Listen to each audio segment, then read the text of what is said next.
أهلا وسهلا بكم مشاهدينا الكرام، مشاهدي هنا لبنان. معكم غيداء جبيلي ورواد تليجي من وزارة الخارجية. بعد قليل سيكون هناك مؤتمر صحفي مشترك بين وزير الخارجية عبد الله أبو حبيب ووزير خارجية القبرص.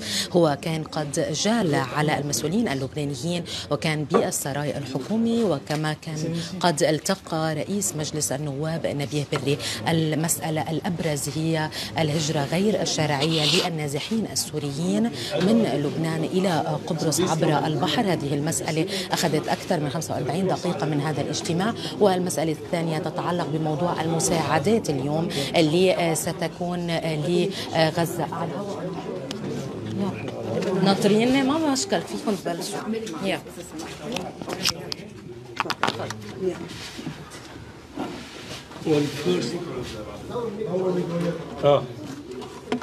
Okay. We're going to talk in English, both of us, I think. And first, I want to welcome His Excellency to Lebanon. It's his first visit to Lebanon, and hopefully he will do more in the future. Like, I've been to Cyprus so many times in my life. Sometimes I had to during the war. And I also want to congratulate Cyprus for implementing the humanitarian corridor to move food and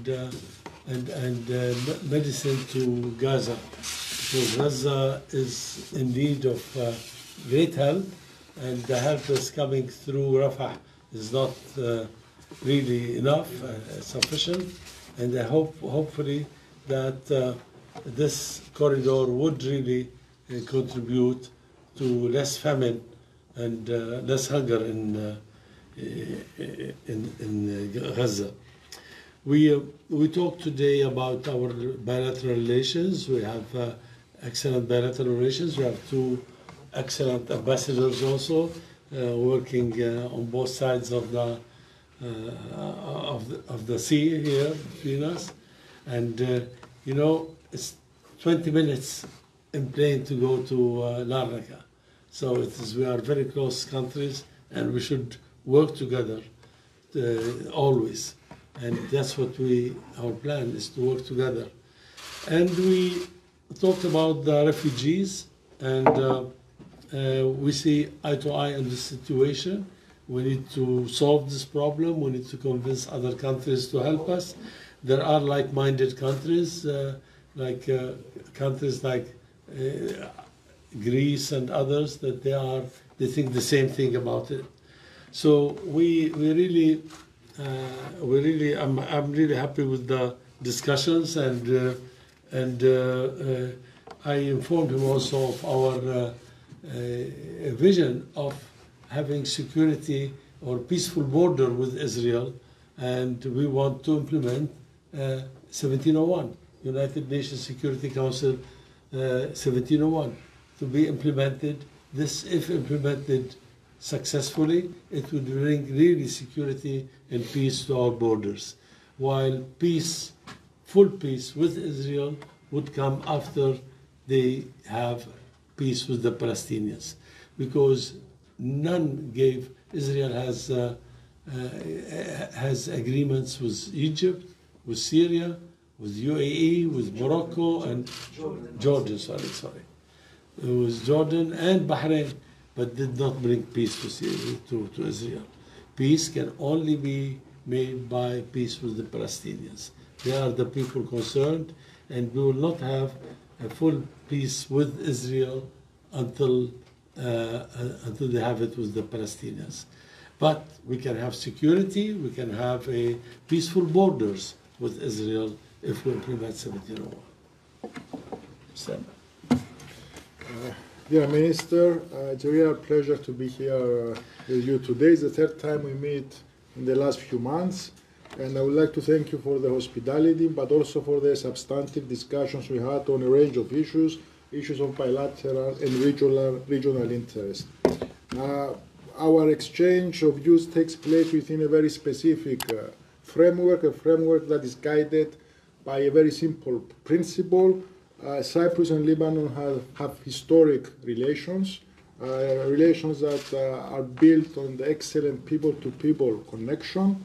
And we have also the close connection because of our geography. And that is something that cannot change, as will note our position towards Lebanon, a position of support. We are and we continue to be a supportive friend.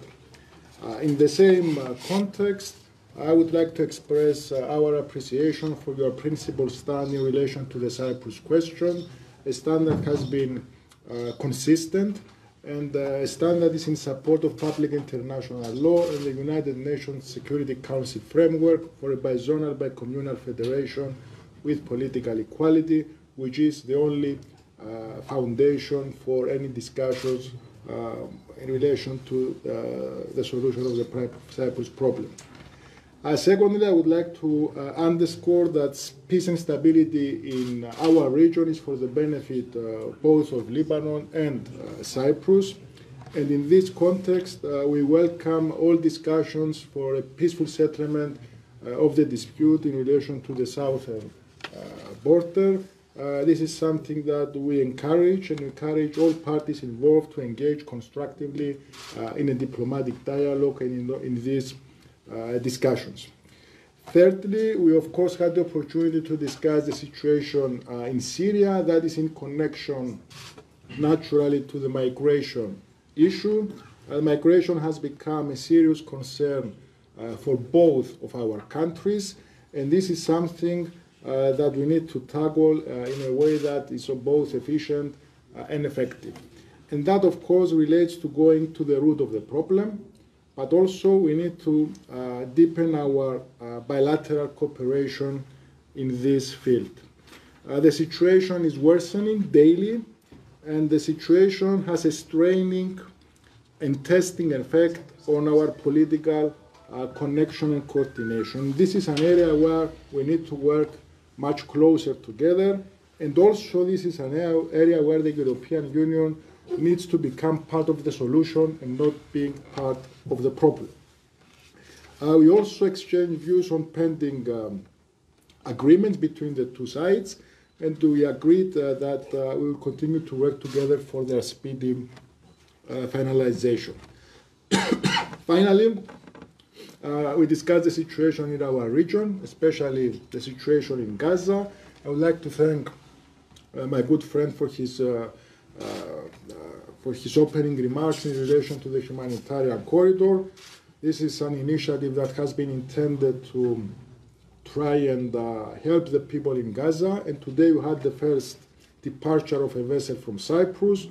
If things go according to plan, we are hoping that we will be complementing and adding to the capacity of the international community to try and meet the consequences of this humanitarian catastrophe. Dear Minister, I would like to thank you again for the hospitality, for the excellent exchange of views, for the dialogue, and I look forward to welcome you in Cyprus real soon. Thank you. Can we take two questions? Yes. Hello, Tony Murad from LBCI TV. The first question is, yesterday a Hebrew newspaper mentioned that Israel is considering buying a Cypriot port. Any comment on this? And my second question is, does the bilateral agreement signed with the Lebanese government specify the nationality of illegal migrants that the Lebanese government must take back in case they came from Lebanese shores? Thanks.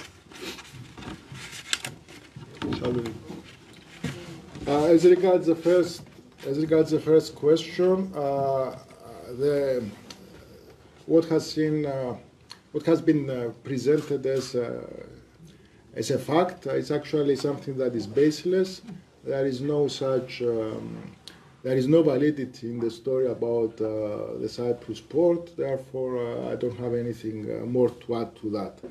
In relation to your second question, as I explained, and I'm sure you're fully aware, the migration issue is very sensitive. It has a huge impact on both of our systems, on our civil society, on our economies, and we have been working together to try and find a way to manage this thing.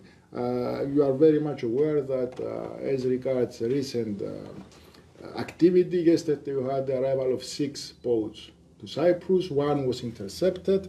Therefore, I think this answers to your question about returns or not. Ayas Kandarani from AFP. I had a question about the Gaza aid corridor, since the first ship has already sailed from Cyprus today. How many more shipments are you expecting in the next few days, and what's going to be the process to actually deliver the aid once the ships land in Gaza, dock in Gaza? And also, are you confident that the aid will actually be able to reach the people in need, especially in the north? Or is there an expectation that there might be further Israeli inspections once the ships dock in Gaza? Thank you. Let's take it a step at a time. At this stage, we are working towards the safe arrival of the first shipment and then the safe distribution. If all goes according to plan, as I already said, we have already put in place the mechanism for a second and much bigger cargo, and then we'll be working towards making this a more systematic exercise with increased volumes. This is why we have constantly meetings with partners that have signed up to the statement from a number of countries and organizations, and this is something that has great potential. As regards now the volumes, I think everyone agrees that the needs are such that they define the volumes that need to go in. And everything we can actually channel towards Gaza is something that will be put to good use. As to Israeli inspections, the whole system has been structured, our proposal, on the idea that we can secure a sterile, secure environment of departure, which means you can avoid any secondary checks. And this is the core of this plan. Therefore, upon arrival, we do not expect any kind of inspections, provided that this sterile environment has been maintained throughout the travel of the vessel and up to the destination point. Thank you. Thank you very much.